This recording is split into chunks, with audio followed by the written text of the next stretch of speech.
Good evening, everybody. Welcome back to my channel. And, man, I think it's been about a week or so since my last, car movie review. I was going to make a review on the movie Strays, but I was just tired the night I saw that movie. And I just didn't really feel like watching it after. I just didn't feel like posting a review after the long while after seeing it. So I haven't done a review in a while. And it's been a little bit over a week since I've watched another film.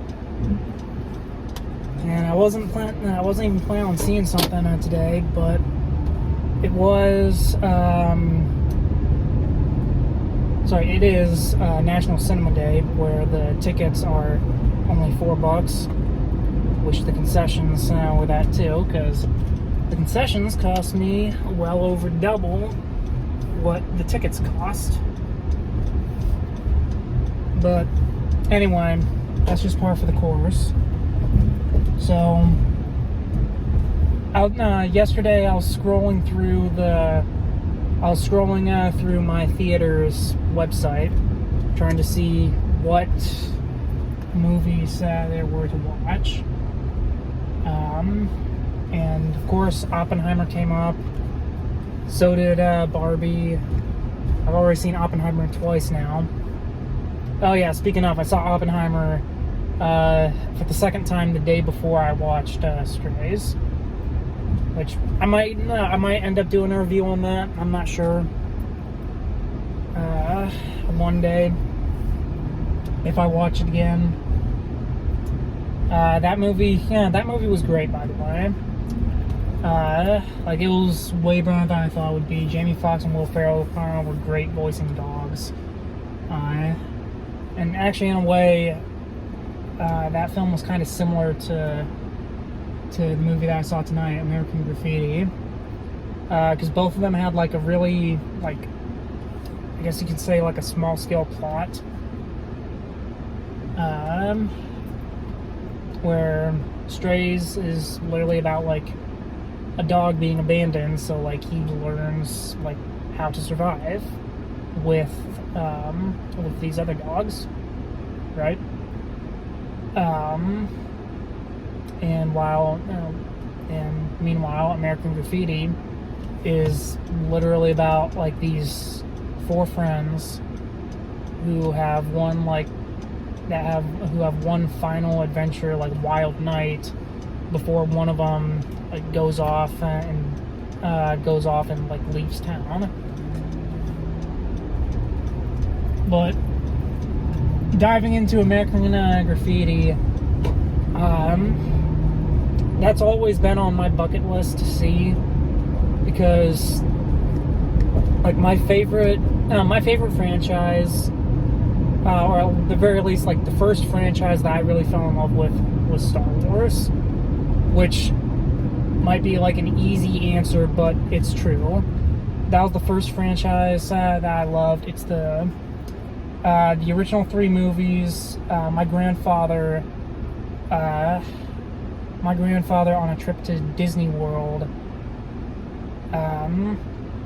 he sat us all down and we watched A New Hope, The Empire Strikes Back, and The Return of the Jedi. It's one of my favorite memories at Disney World or Disneyland, and we technically weren't even in Disneyland when we watched those movies. We were at a hotel. But anyway, so Star Wars has always been one of my favorite franchises. The first one that I really fell in love with before I watched the Pirates of the Caribbean films, and before I watched any of the horror movies, right?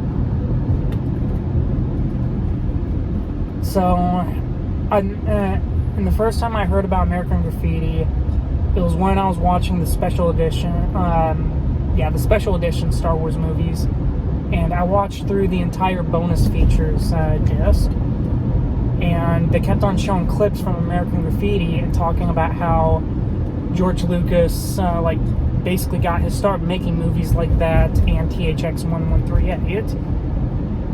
And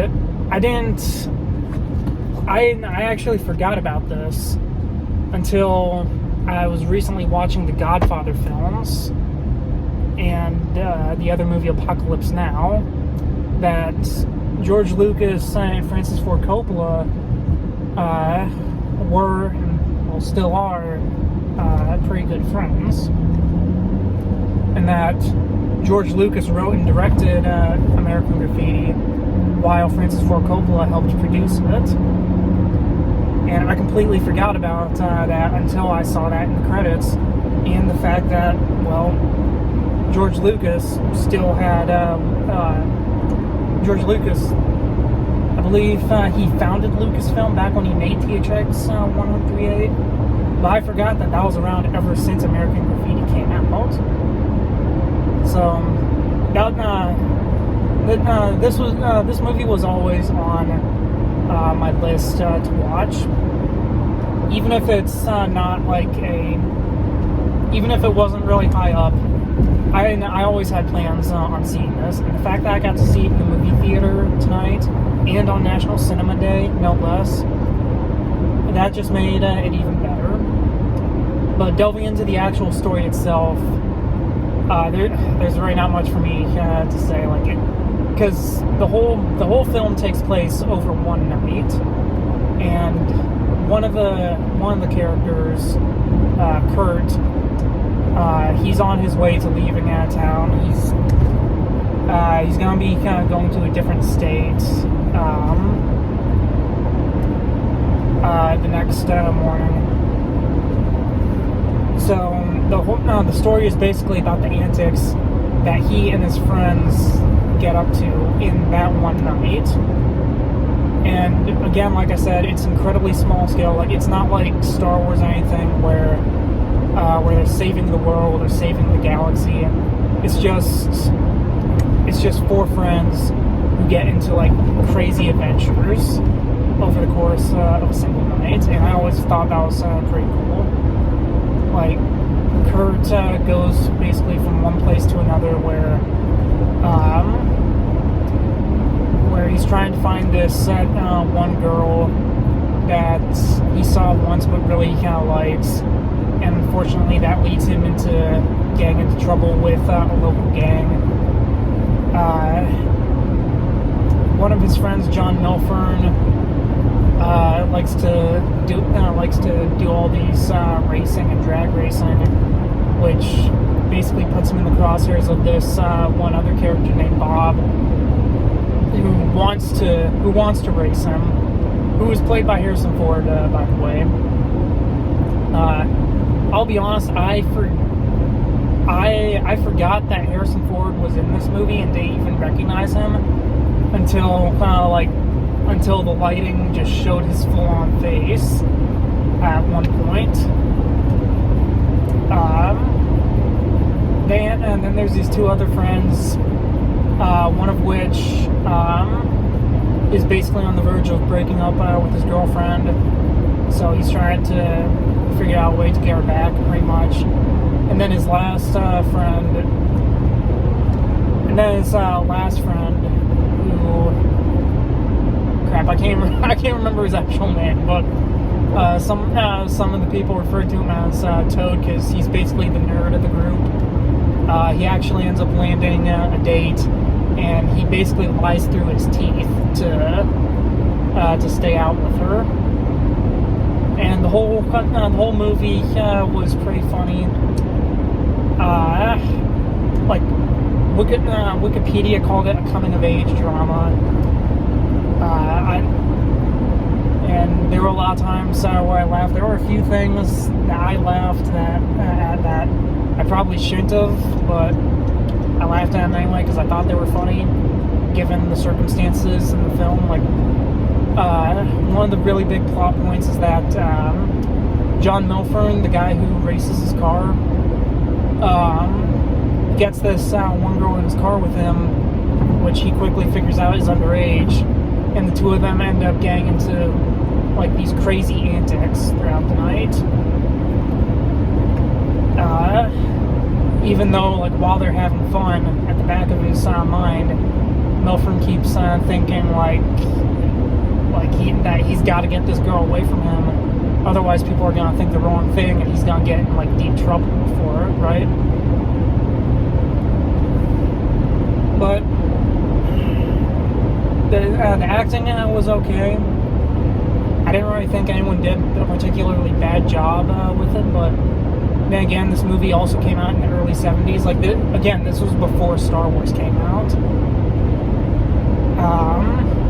Really, actually, the biggest thing that I remember from this film was, like, the whole aesthetic of taking place in the early 60s. Like, I believe the film itself took place in, like, 1962.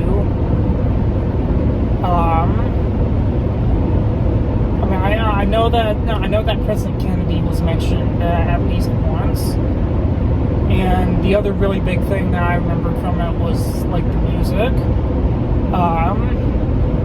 Like, the film was like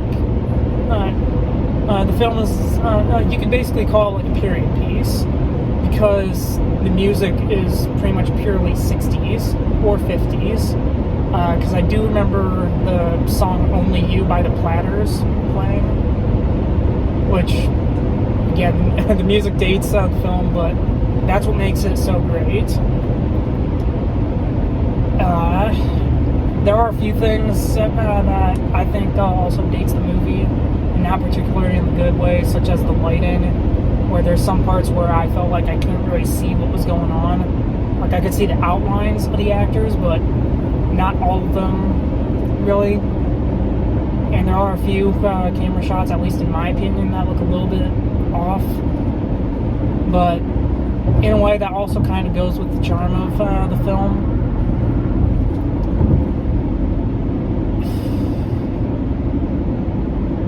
I'm running out of things to say about this. After the movie, like, I looked up the sequel, because I know that they made another one called More American Graffiti. That one's also on my list to see, but it's not as high up, mostly because, from what I looked up, I don't think George Lucas or Francis Ford Coppola came back to work on that, which is a shame. But again, like, this movie was great. This was a great movie to see, like, as basically